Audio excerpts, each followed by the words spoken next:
جبرنا الهزيمة بعبورنا إلى سيناء، ومهما كانت نتيجة المعارك فإن الأهم الوثبة، فهي المعنى أن مصر هي دائما مصر. تحسبها الدنيا قد نامت ولكن روحها لا تنام، وإذا هدعت قليلا فإن لها هبة وزمجرة ثم قيام. والآن مع أغنية يا عبد الودود نستمع لها بصوت الطالبة فوزية أبو المجد نور إحدى زهرات مدرستنا.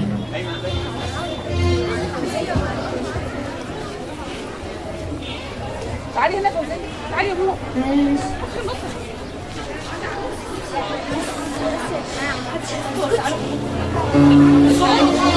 مش عايزة صوت خالص. انا بتصرف جنبكم يعني.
ويقول لك العوافي ومن هنا قرايب والعيلة والعيال عيبلغوك سلامهم وبهمة الرجال.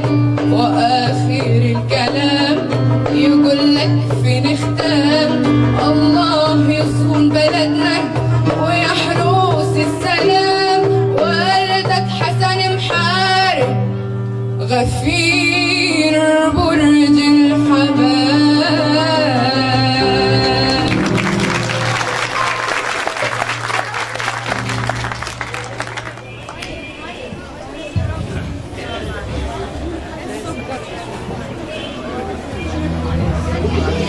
لقد كانت المخاطر كبيرة والتضحيات عظيمة لمعركة 6 أكتوبر. خلال الساعات ال6 الأولى من حربنا فقد العدو توازنه إلى هذه اللحظة، وإذا كنا نقول ذلك اعتزازا وبعض الاعتزاز إيمان، فإن الواجب يقتدينا أن نسجل من هنا وباسم هذا الشعب ثقتنا في قواتنا المسلحة، ثقتنا في شبابها وجنودها الذين نفذوا بالنار والدم، ثقتنا في إيمان هذه القوات وفي قدرتها على استيعاب هذا السلاح. رحم الله القائد محمد أنور السادات بطل الحرب والسلام وأسكنه فسيح جناته. والآن مع أغنية تسلم الأيادي أداء كورال المدرسة.